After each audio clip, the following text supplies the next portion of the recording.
Boa noite, gente, tudo bem? Vamos começar a live de hoje, que não é por nada não, será sensacional.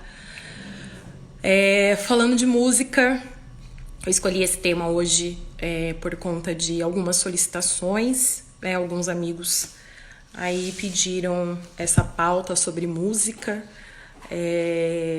que é um tema também onde a gente vai abordar, né, situações de música branca, música negra, se existe de fato, né, uma definição, como que a gente enxerga isso hoje, como que o cenário musical enxerga isso. E vai ser sobre isso que vamos discorrer. Trouxe aqui dois convidados sensacionais. Falo porque conheço pessoalmente, conheço o trabalho, sou muito fã dos dois.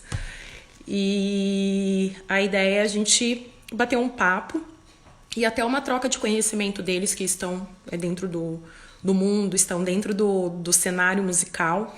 E eu creio que isso é importante também para trazer mais propriedade dentro dos assuntos que a gente vai discorrer. Já tô vendo aqui que tem uma galera entrando.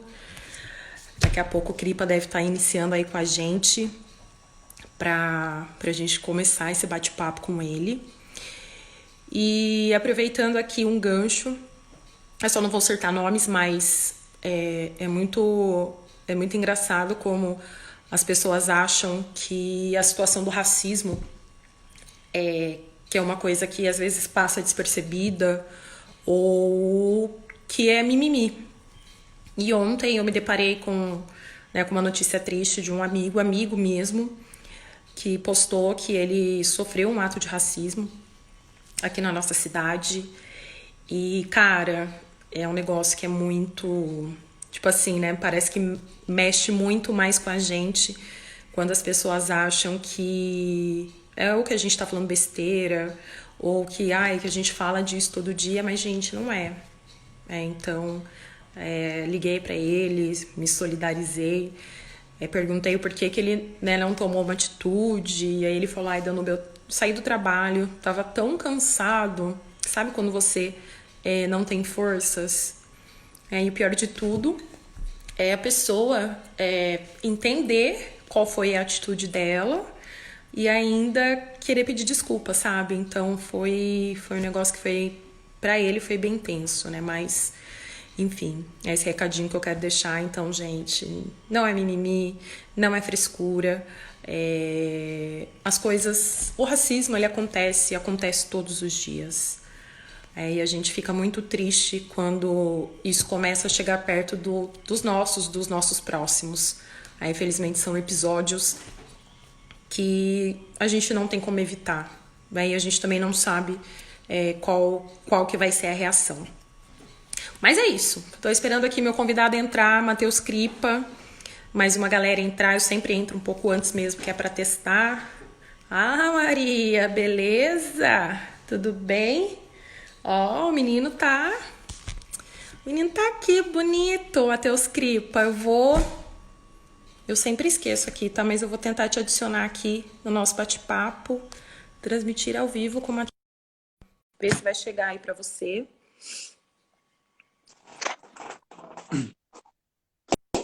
Ai, gente, que coisa mais linda! E aí, Dan? Pô, quanto tempo, hein? Pois é, né? Só te ver, não te vejo mais tocar. Aliás, a gente não vê mais nada, né? Pelo amor de Deus, onde vamos parar? Ai, ai. Mas Mas, que bom, né? Que bom que a gente vai inventando aí com certeza. essas conversas, esses bate-papos aí pra gente também estar junto, né? Não, com certeza. E é gostoso. Eu sempre, todas as lives que eu tenho feito, que eu falo, que eu faço essa segunda, que eu falo que para mim é uma grande responsabilidade, não desmerecendo as outras pessoas que eu fiz a live, mas eu acho que quando eu faço com pessoas que eu conheço, eu brinco que a minha responsabilidade é mais como que brinca, né? Fala assim, joga para o universo. E é isso que a gente tem que fazer mesmo.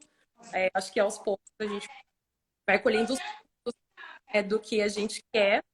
E eu brinco que o jogar para o universo, que graças a Deus tem de vários setores, de várias áreas e que tem, né, que para o mundo. E essas também são oportunidades e, óbvio, não deixando de lado a importância dos assuntos. Necessariamente a gente vai discorrer só por discorrer, né? Eu acho que tudo isso também existe uma grande responsabilidade. Eu acho que isso que é importante, porque, querendo ou não, a gente acaba sendo porta-voz de algum tipo de assunto. E isso as Com pessoas, certeza. levam para a vida, levam para o coração, enfim. Enquanto a galera vai entrando, ó, já vi, nossa, milagre, Mortão assistindo live, gente. Olha o Milagre. que você faz, que não é nem da minha pessoa.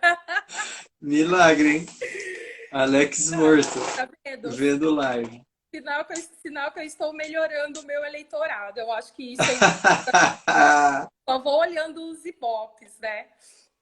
Gente, eu vou apresentar para vocês o Cripa, essa criatura linda, que eu brinco que a vida dá vários presentes pra gente. O Cripa foi um presente do samba, né? Que eu acho que é praticamente da onde vem a maioria das minhas amizades, e algumas com mais ou menos intensidade, mas eu falo que o samba é fundamental na vida das pessoas. Então, por favor, vamos ao samba. E o Cripa tem um trabalho solo, para quem quiser acompanhá-lo lá na tag.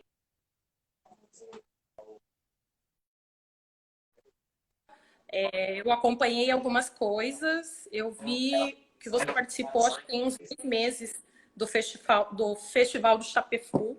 Chapefu, né? Foi isso. E aí você Chipefo, cantou do Chipefo. Chapefu, isso. E aí você cantou algumas coisas, meus ídolos.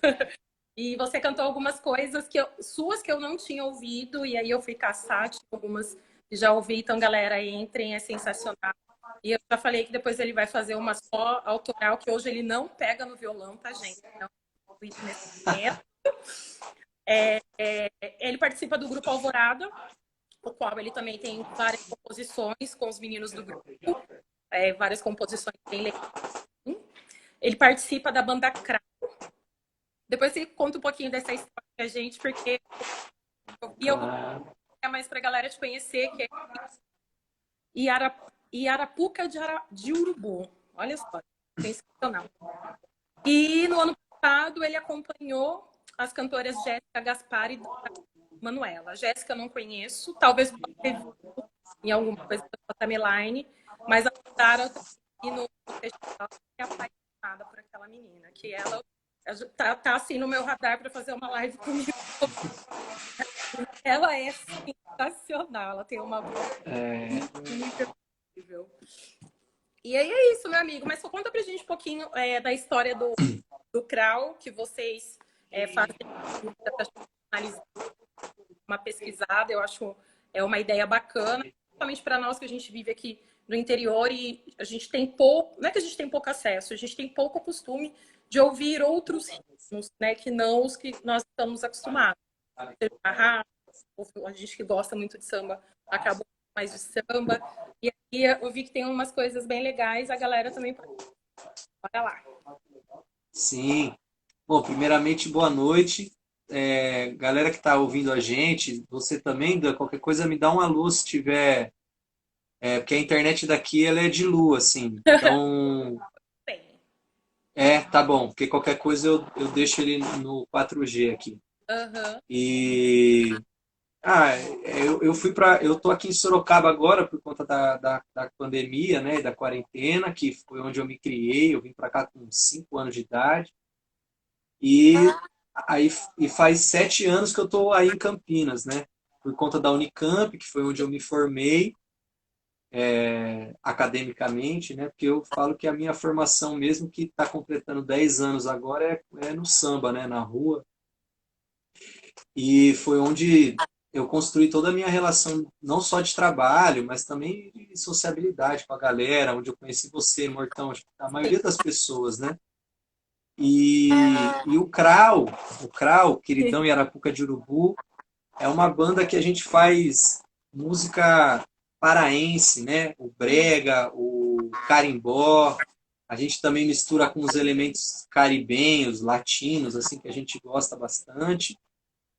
E tá dentro desse caldeirão, né, que é a América Latina, né? Que foi um pouco Exatamente. que a gente vai conversar hoje, né? E é isso.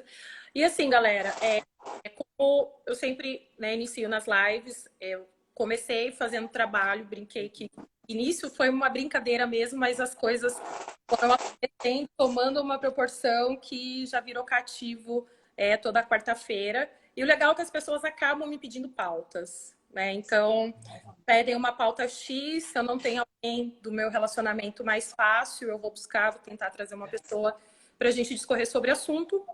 E me pediram o assunto música, né, que não é um assunto que eu gosto, particularmente gosto muito.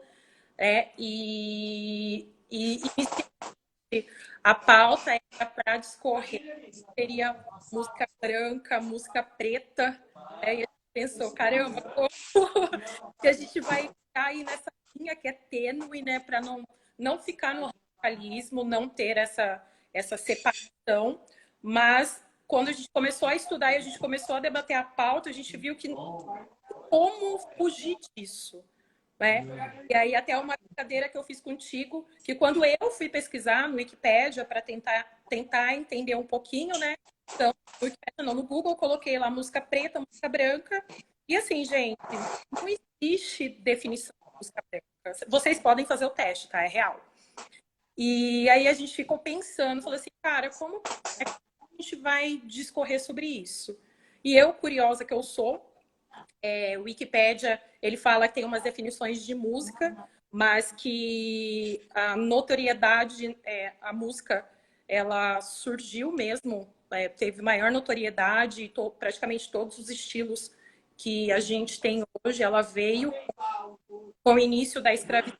Não vou dizer só no Brasil, a escravidão no mundo, onde os escravos eles se reuniam quando eles podiam, e era uma forma deles amenizarem aquela dor de terem sido arrancados dos seus países, dos seus lares. E com toda essa mistura, houve miscigenação, houve mistura com imigrantes, e aí a gente tem toda brinco, né, essa confusão de seres no mundo, que acabaram surgindo vários ritmos, mas que praticamente quem deu a toada foram os negros a partir da escravidão. E aí eu li, como eu não sou, né, gente, não sou expert, não sou estudante de música, mas para a gente fazer um parênteses aí para vocês entenderem, a música ela tem 3 elementos constitutivos, que é a melodia, a harmonia e o ritmo.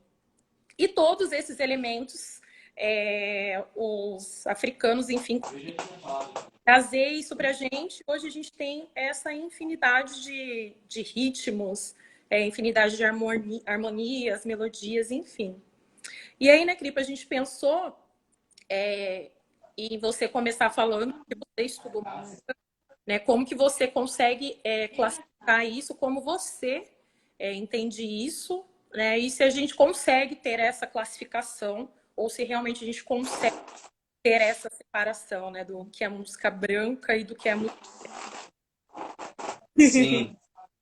Foi aí que a gente começou a conversar, né?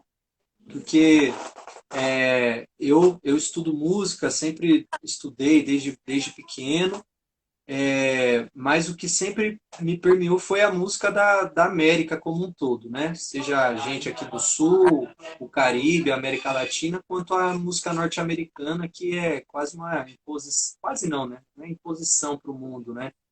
Esse American Way of Life. Então eles acabam importando isso para o resto do mundo.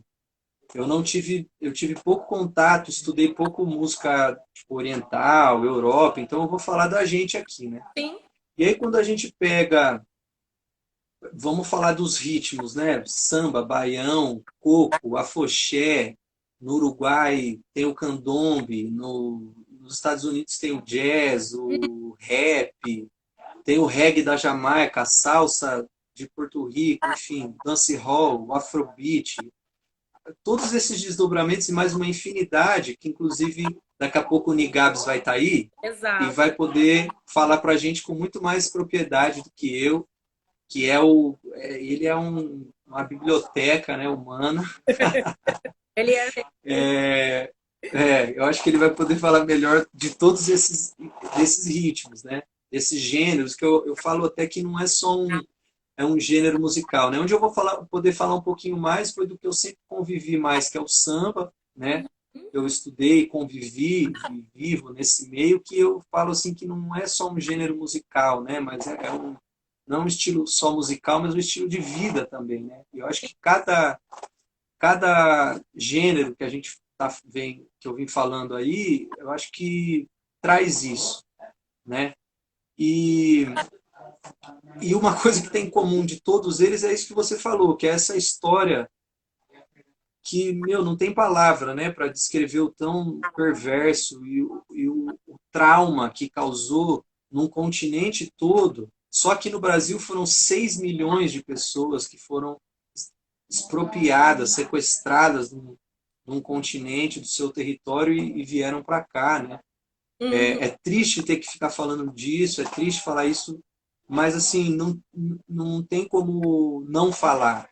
Principalmente quando a gente tem uma política de apagamento, né, que é uma coisa proposital, não é algo espontâneo que acontece sem querer, assim, é proposital esse apagamento da marca, da identidade da cultura negra, falando do Brasil, né? Sim.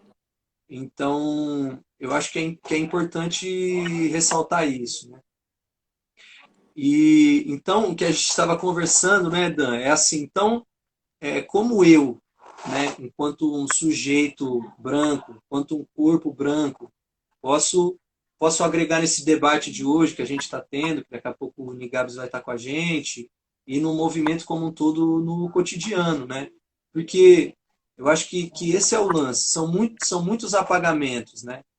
E, e fenotipicamente, o meu corpo, por si só, ele representa também esse apagamento. Então, eu acho que o que a gente vai conversar aqui ao longo dessa hora aí é sobre essa responsabilidade que a gente tem que pensar, né? E em como estar nesses espaços de uma maneira digna, decente, responsável, entendeu? Com, tanto com a cultura, quanto com o espaço, quanto com as pessoas, enfim. Acho que é por aí. É, mas na verdade eu brinco, eu vou falar para a galera que a tua escolha ela foi proposital. Primeiro, né, porque conheço o teu trabalho e sei o quanto você estuda. A gente, né, volta a falar do quanto você gosta de samba. A partir do momento que eu te conheci, quantas outras coisas eu comecei a estudar também, a ouvir outros sons que não são os sons que nós estamos acostumados. E quando você fala, né, dessa situação de responsabilidade, de apagamento, o pouco que eu consegui dar uma estudada esses dias, que a gente até comentou, por exemplo, que na época da ditadura, que foi onde começou, as pessoas, né, começaram mesmo a escrever, mas o samba começou a aparecer, as pessoas eram, né, os negros, enfim, quem fosse, eram presos porque andavam com um pandeiro na mão, por exemplo.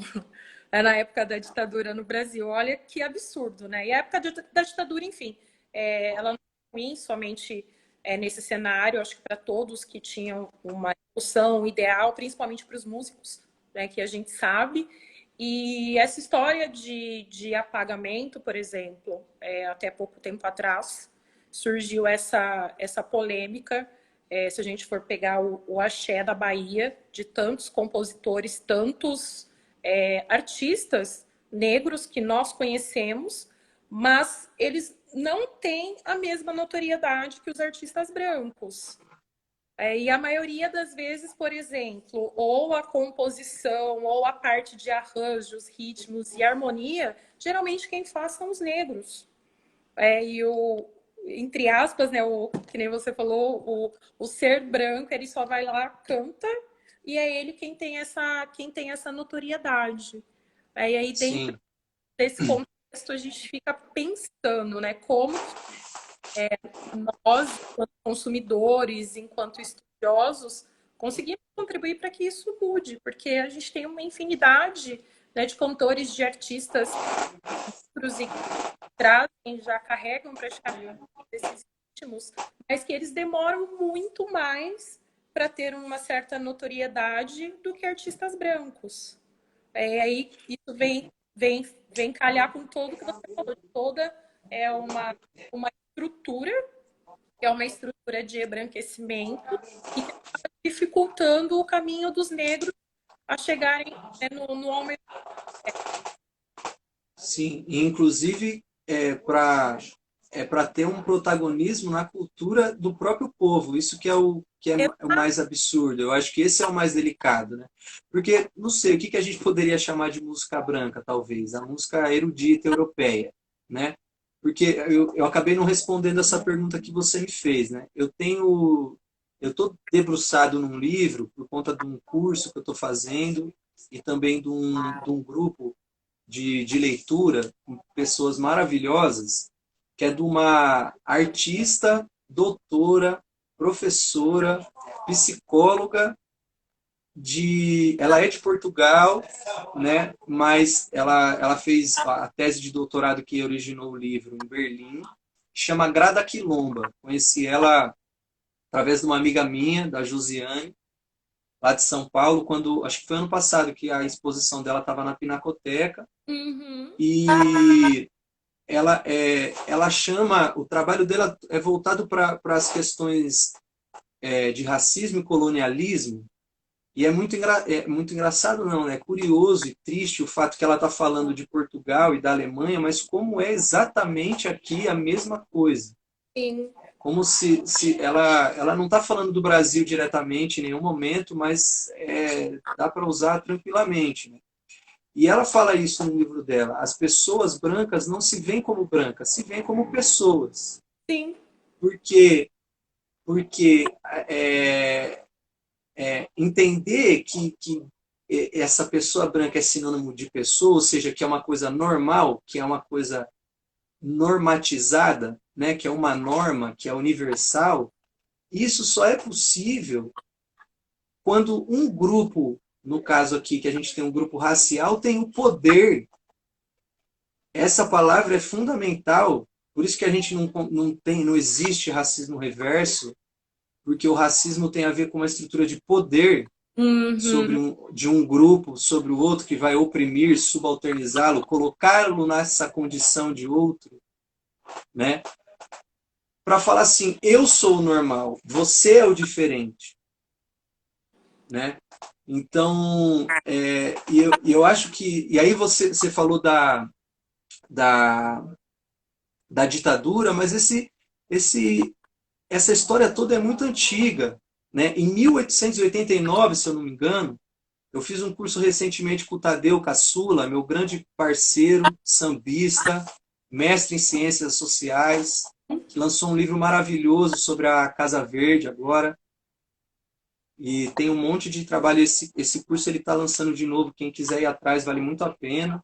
E a gente estava conversando sobre essa origem do samba paulista. E como em 1889 já se surge a lei da vadiagem, que é Isso. para justamente fazer esse processo de criminalização dessas pessoas, né, se você não tivesse uma carteira de trabalho, enfim, sendo que como estava a situação da comunidade negra um ano após a escravidão, né? Então são leis que por mais que não tenham escrito lá que são para sujeitos negros, toda a condição é para essa população, né? E parece que a gente está falando de uma coisa de muito tempo atrás, mas primeiro que nem está tão atrás assim, e segundo que o racismo é essa ferramenta, e o colonialismo também, é essa ferramenta que tem o poder de se atualizar o tempo todo. Sim. Né? Então, ele está o tempo todo se atualizando. E a gente percebe nessas situações, como você falou, né, de tantas figuras brancas na Bahia, que, pô, em Salvador acho que 80% da população é preta, né? Olha onde está Ivete Sangalo e onde está Margarete Menezes, por exemplo, né? Olha o quanto se fala de Adoniran Barbosa e não se fala em Geraldo Filme, não se fala em Dionísio Barbosa, né?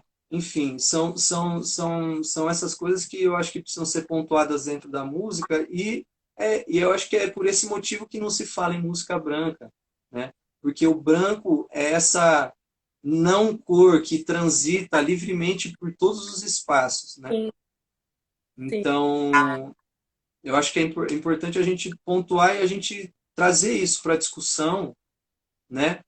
Porque estou me estendendo, né, Dan? Só para eu concluir o raciocínio, né?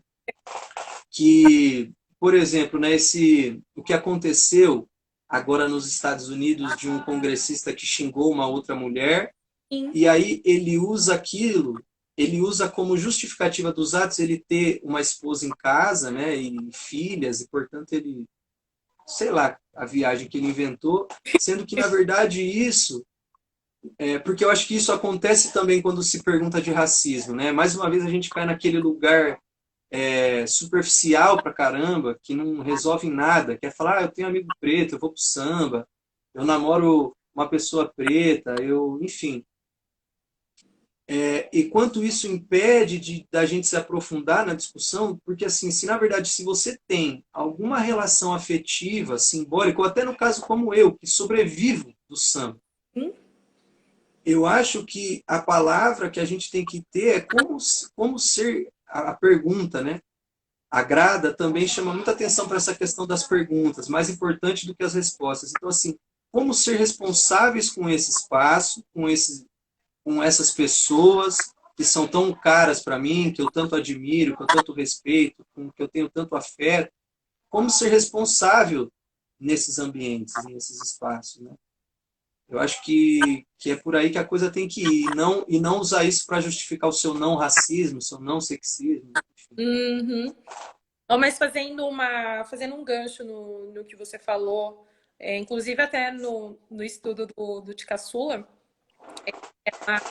um comentário que eu passei para vocês, depois se alguém quiser também é um documentário do Racionais, ele conta essa história, como foram nascendo os bairros especificamente em São Paulo, capital, e o porquê se nasceram aos redores de lá. Então, chegou num dado momento em que se foi dada a bonita Lei Áurea, né, e os negros não tinham estrutura nenhuma de sobrevivência, essa é a verdade, e é onde começaram a se formar bairros ao redor daquelas regiões. Ele cita bastante, que é a região do Campos Elíseos, e ali foram se estendendo, porque Que hoje, na época eram fazendas, e na verdade naquela época eles queriam, tipo, eles trouxeram 5 milhões de negros para o Brasil, não sei quantos na época tinham especificamente no estado de São Paulo, e de repente eles queriam extinguir aquela raça, né, que foi bem isso que foi feito. E aí começaram a vir os imigrantes italianos, que é o famoso embranquecimento da população. Só que o que os negros começaram a fazer? Eles começaram a fazer movimentos, porque a vida deles já era muito sofrida, e é onde começou a ter a lei da vadiagem, enfim, outras situações. E foi onde começaram as festas, né, que hoje a gente chama de festa tal, que nada mais é que eles reuniões para ter um tipo de diversão. E eu brinco que isso é bacana porque isso a gente faz até hoje, porque para nós a roda de samba nada mais é do que é uma reunião de um monte de preto que quer ir lá e quer dançar, quer bater na mão, é.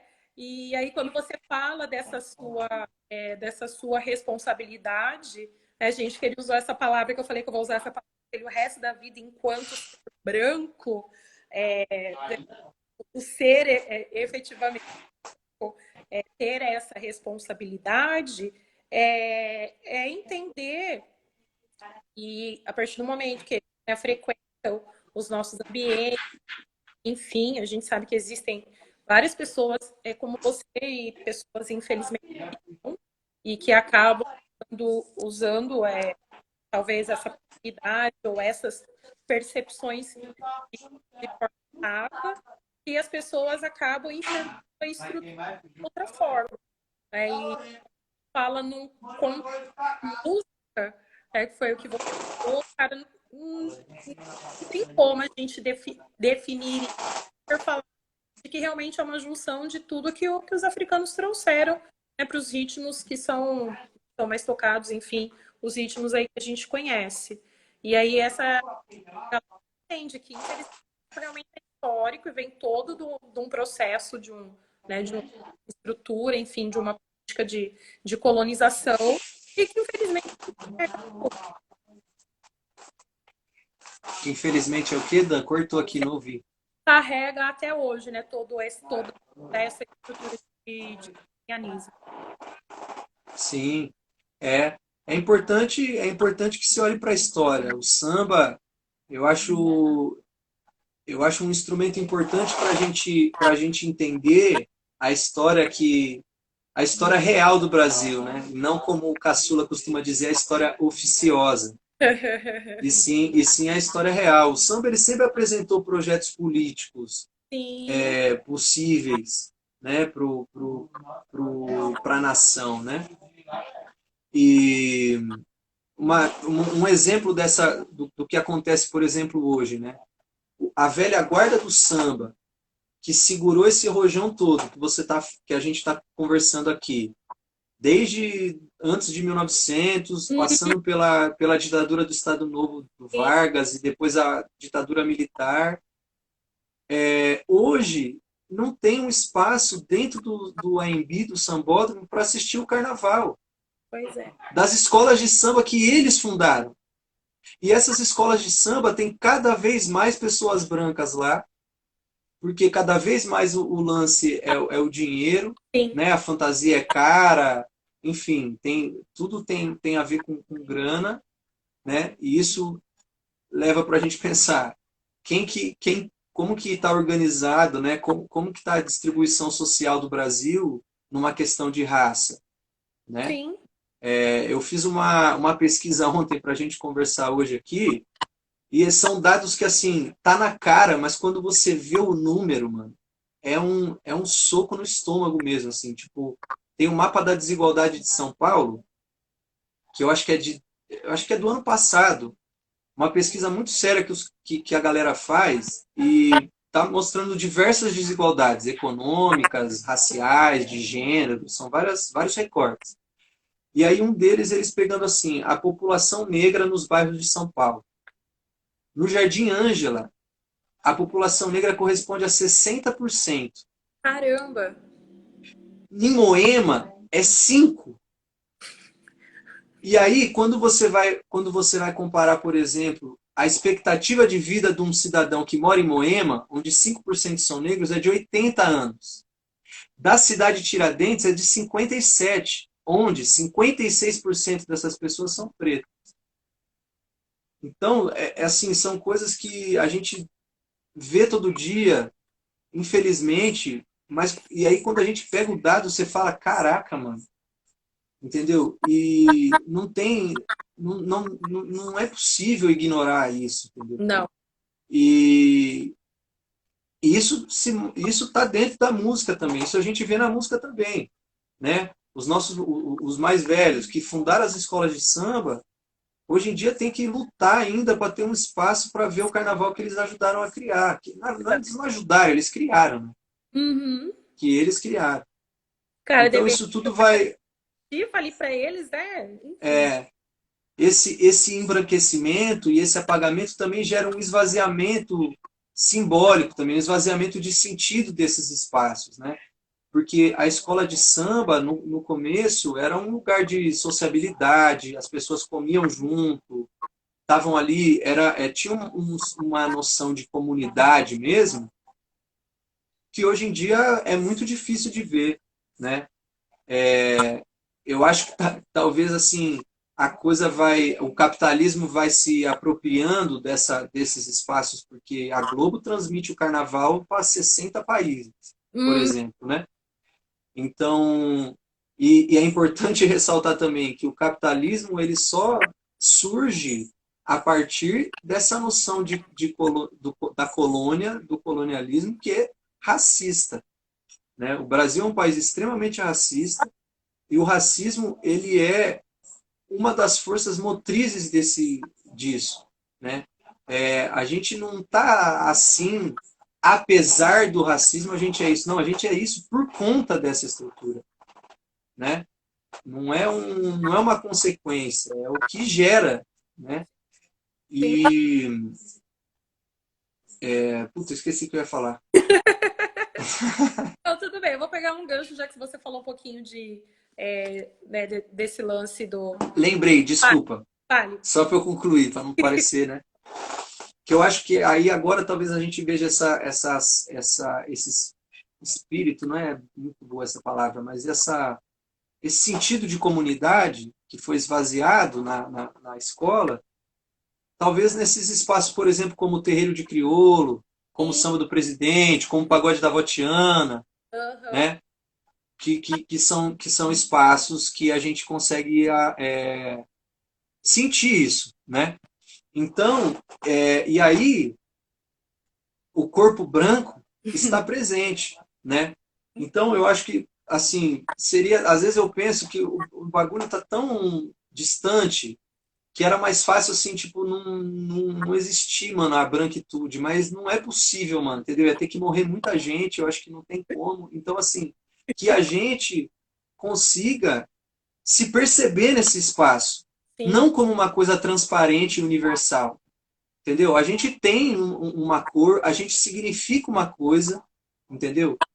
E o que a gente significa por estereótipo é um estereótipo opressivo, agressor, entendeu? Não que necessariamente eu faça isso, mas tem que se perceber nisso, né? Era isso que eu ia falar, só para não ficar sem amarra aí. Não, mas é legal essa tua fala, mas eu acho que como esse assunto ainda está muito à flor da pele, acho que para todo mundo, né? Enfim, para as pessoas que não concordam com essas posições. E eu mesma pensando, porque eu tenho as características, mas para algumas pessoas eu não sou preta. Enfim, eu não discuto isso. Enfim, é isso. E, e aí, né, eu brinquei que se a gente começar a falar, é verdade, é real. E aí eu me deparei, né, pegando alguns ganchos, pegando algumas memórias de que a gente tem toda essa miscigenação, acho que no mundo todo, mas aqui no Brasil um pouco mais, e aí a gente entra para a parte de colorismo. Então, eu falo para todo mundo, eu em algumas situações, talvez eu tenha sido privilegiada, né, por em alguns momentos ter mais um traço de branco, mas momento que eu resolvi falar, cara, eu não sou isso que é a estrutura, né? Eu não sou essa estrutura e as coisas foram acontecendo e foi mais forte do que eu. E foi quando eu comecei a perceber, tipo, aquele racismo bem, né? Eu falo que aqui em Campinas é uma merda porque é aquela coisa que as pessoas acham que é sutil, e aí essas coisas começaram a me incomodar, e muito, assim, muito, muito, muito, muito mesmo. E aí eu comecei a perceber que isso, na verdade, não vem de hoje, né? Antes, talvez, eu não estava tão. Isso não era tão latente para mim, até porque vim de uma outra estrutura, consegui estudar numa escola particular, mas quando eu comecei a rever memórias, eu já sofria racismo desde lá, porque meu irmão é um preto retinto, né? Eu brinco que eu só escorreguei na senzala.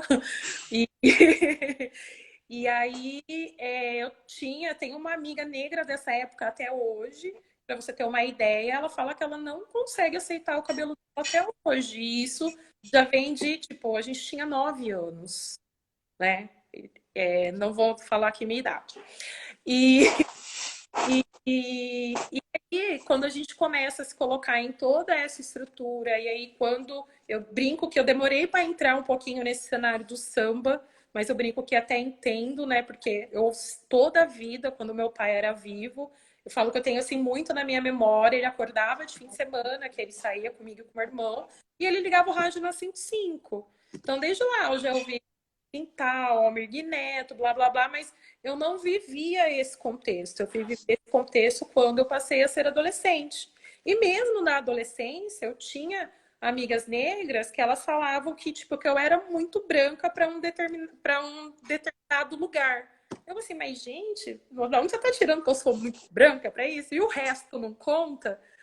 E isso às vezes está dentro da estrutura do próprio negro também. Essas minhas amigas, elas eram não, né? Porque estão vivas ainda, elas são negras.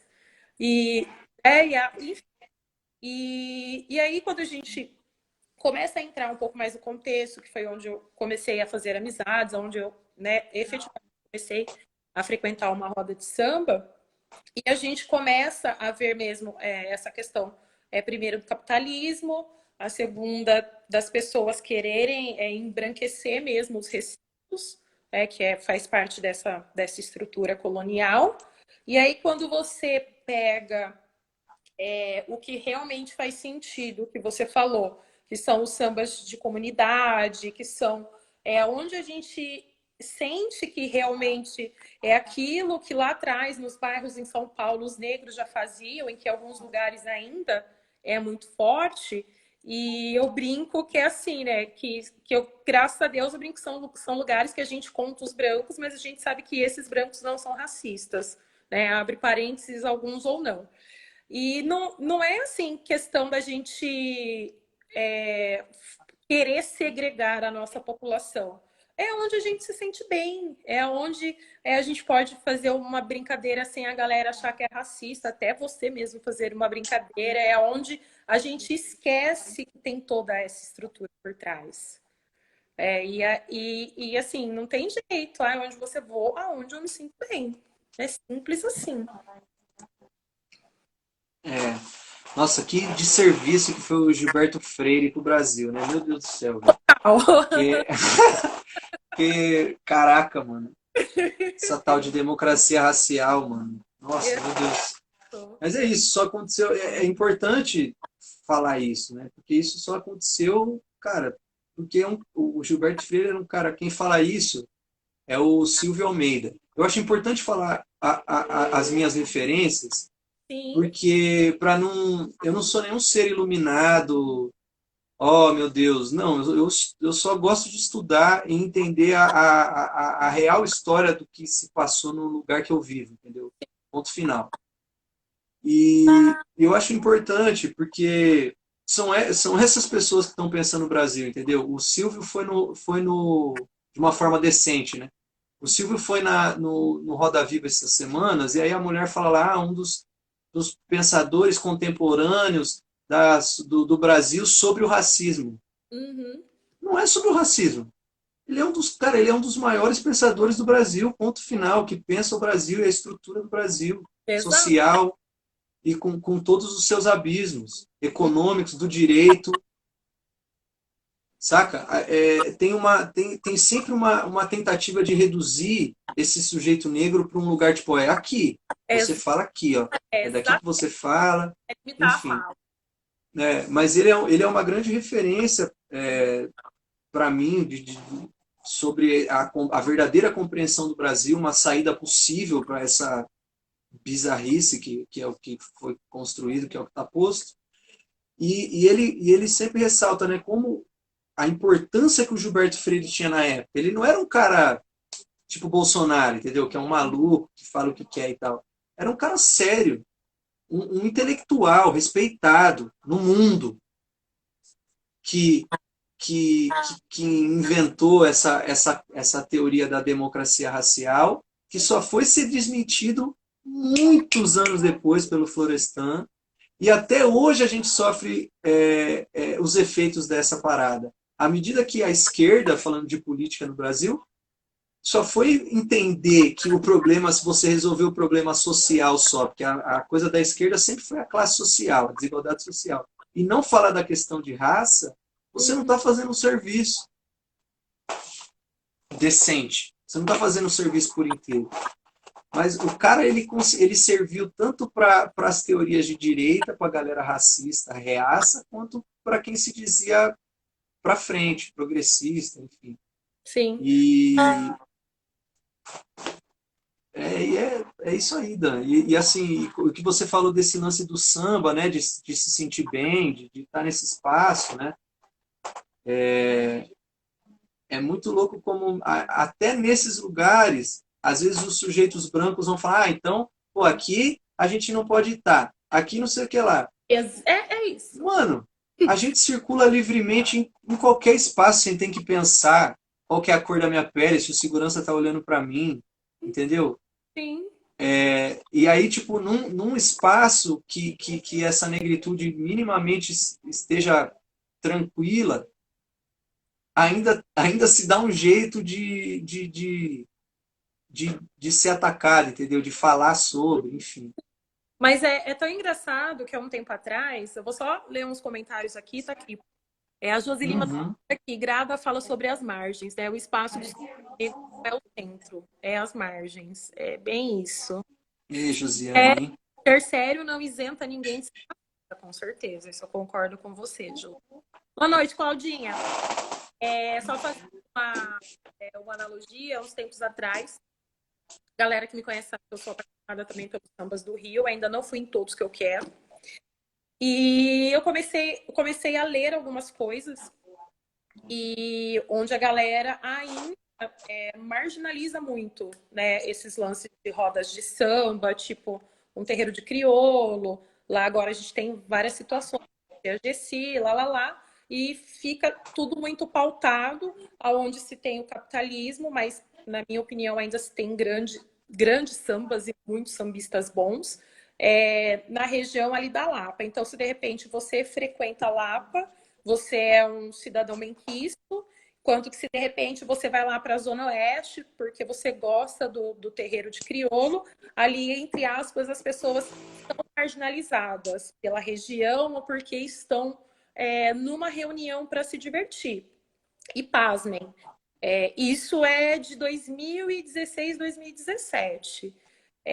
Que parece que não, mas aqui no Brasil, infelizmente, as pessoas ainda dão muito valores a títulos, enfim, que 60%, digamos que numa roda de samba 80% sejam negros, 20% sejam brancos, desses 80%, 60% são pessoas graduadas.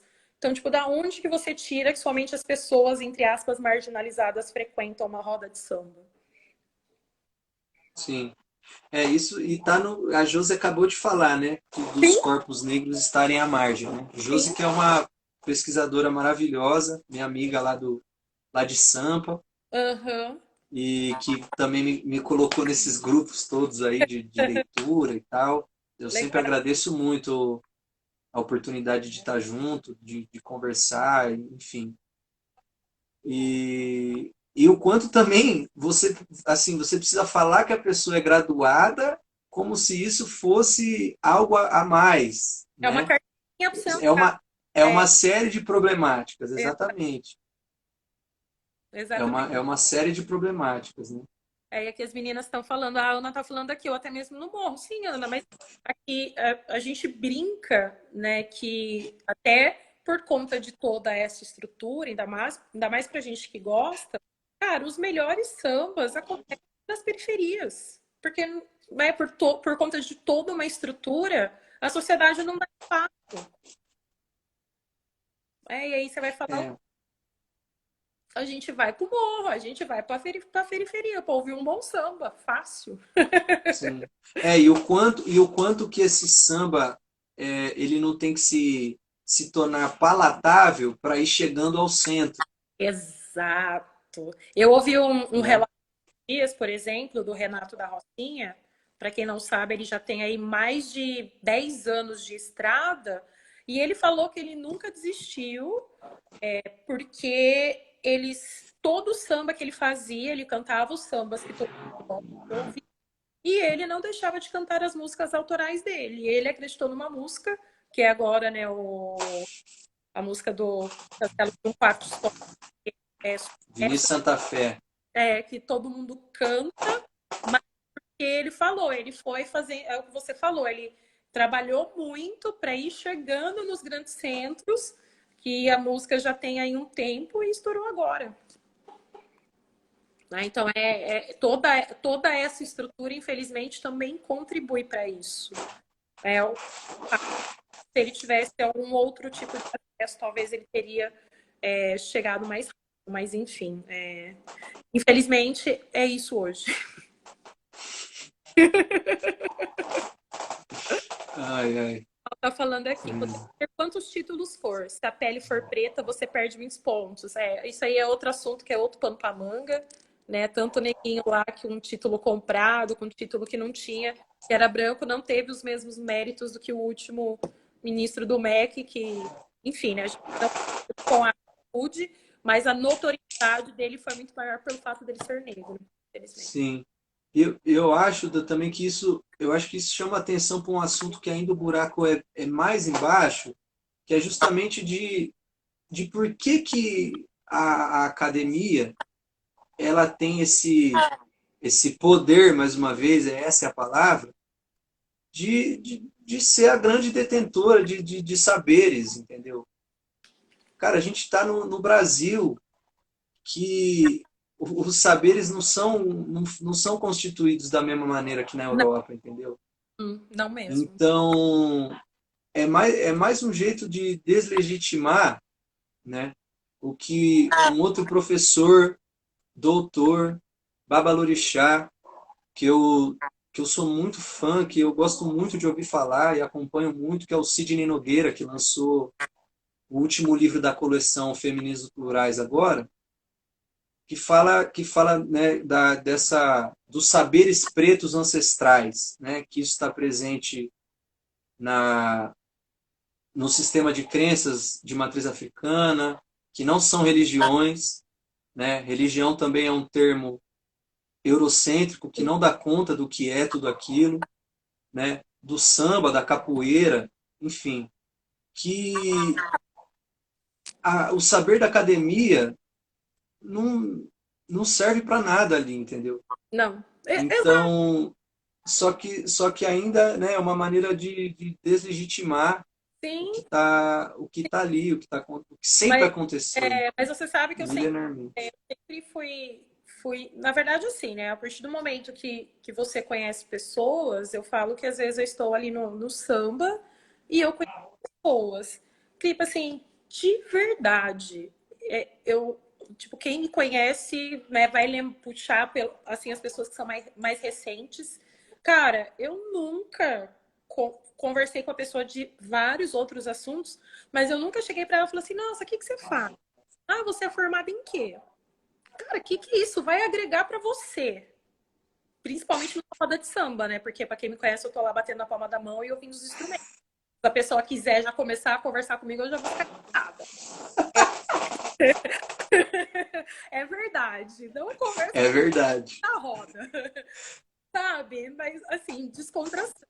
Mas eu posso falar, e eu parei para pensar depois disso. E, cara, e todas as pessoas que eu conheci, com exceção de algumas, enfim, mas foram bem poucas, cara, ninguém nunca me perguntou isso, porque é o que a gente volta lá atrás. A gente está no momento de descontração, no momento de reunião, que é onde você encontra seus amigos, que você vai lá para dar risada, vai lá para esquecer do dia a dia. E o que vai fazer de diferente daquela pessoa, né? Você tem daquela pessoa, saber o que ela faz, o que ela trabalha, do que ela é formada, meu.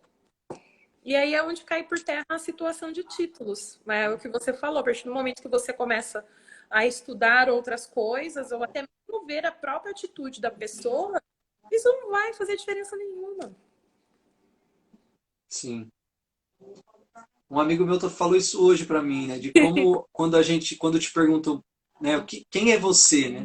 Sim, E a gente costuma responder o que a gente faz, as nossas titulações, um monte de coisa e não consegue responder, mas e você? O que você é? Né? A gente está sempre, não, eu sou músico, eu me formei não sei aonde, eu trabalho não sei o exato. quê, né? Isso mesmo. Como é que a gente está de tempo aí, Dan? Para Eu não. acho que tá quase. A gente tem mais uns 5 minutos, que eu sei que você tem live lá com os meninos. O Gabs aqui também já deve estar lá ansioso, que eu conheço a pessoa, já preparo várias Deixa coisas. salvo, hein? Deixa salvo porque eu quero ouvir. Eu te mando, eu brinco que eu tenho um assessor, um amigo que ele manda os links depois para mim. E assim, só para a gente concluir, galera, eu vou encerrar, mas eu volto, porque esse assunto ainda não acabou. Eu vou para uma outra E vertente da. não vai acabar tão cedo, Não, não vai infelizmente. assunto também. Mas eu vou para uma outra vertente da música. Para quem não conhece, o Gabs ele é DJ, ele é colecionador de vinil, estuda muito, sabe muito de música. E a gente vai para o. Né, só fazendo aqui um link, a gente vai para uma outra parte da música, que é falando um pouquinho, né, da repercussão, o que a gente já falou um pouquinho desse apagamento, desse embranquecimento da música, mas como isso reflete no outro lado, ainda mais ele que estuda, ele que é DJ, ele vai falar um pouquinho mais disso pra gente. Cripa, foi assim, sensacional. Nossa, temos que fazer mais vezes. Ó, eu Babando. queria agradecer todo mundo que está aí, ó. Bom Cabelo acabou de entrar, meu parceiro, tá saudade. Emerson, Akins, Josi, Lígia, Eni, todo mundo que passou aí, muito obrigado. Gostei muito de estar aqui também. Acho que esse debate é urgente, necessário. Estou aqui sempre disposto a gente trocar essa ideia e entender como que a gente leva isso cada vez mais para a prática, né? Sim. E eu queria deixar, ó, a Ana tá aí também, pô, saudade, Ah, hein? Oh, meu Deus, é que falta faz o samba. Caraca, Muquinha, Cláudia, ixi. ai, até muita gente Aí eu boa. é, eu queria fechar mesmo só com Sim, um pensamento final assim, né, que eu acho que entendendo e sabendo dessa realidade desigual e abissal que é o Brasil, né? Como que a gente trabalha a nossa existência para colaborar, nem que seja para deixar assim 0,1% sim, menos pior, entendeu? O que a gente chama de nação, né, que é o Brasil, enfim. exato. Eu acho que essa é a pergunta que me direciona diariamente, né? A Uhum, Mafalda, que é uma amiga minha que eu sou muito fã também no trabalho dela, ela sempre fala, né, que gota também é água, né? Formiga sim, também faz caminho. sim, Então, eu acho que a pergunta é assim, que oceano que você quer pingar, né? Porque não tem como não escolher um lado. Então, porque exatamente. a normatividade branca, ela tá posta, né? Então, eu acho que é importante que a gente sempre esteja desconstruindo essa normatividade. Não, Desnormalize. é isso aí. E, na verdade, gostei muito dessa sua fala, né? Onde que oceano que você quer pingar. E aí surgiu a ideia, pautada por alguém que me pediu uma pauta. A gente tem 2 minutos. É, e agradeço. Quando me pediram para falar de música, eu acho que nesse primeiro momento, né, meus outros músicos não se sintam ofendidos. Eu quis provocar essa situação, até pelo o Kripa teve ele teve essa preocupação, pô, mas justo eu que sou um ser branco, você vai me colocar para falar assim, tal, mas eu acho bacana, porque a gente também tem que ver o lado das pessoas que são conscientes. E para mim, independente se você fosse branco, nem que fosse um japonês, né? Te chamaria de qualquer forma, mas justamente por essa sua contribuição, pelo fato de saber que você estuda, que você é engajado com as causas, que você também é um tipo de militância. Então, eu só tenho a agradecer mesmo. E galera, já combinei com ele, tem mais lives com ele depois. Tá na próxima, ele estará com o violão, vocês podem ter certeza. Muito obrigado pelo convite, viu, Dan? Fico muito feliz mesmo. Imagina, gente, eu vou sair e vou voltar, que eu vou para a segunda parte com Gabs. Voltem, por favor, que vai continuar sendo legal. Cripa, Isso beijo, aí. fica com Deus. Beijo, beijo. Até a próxima. Até. Muito obrigado. Obrigada a você.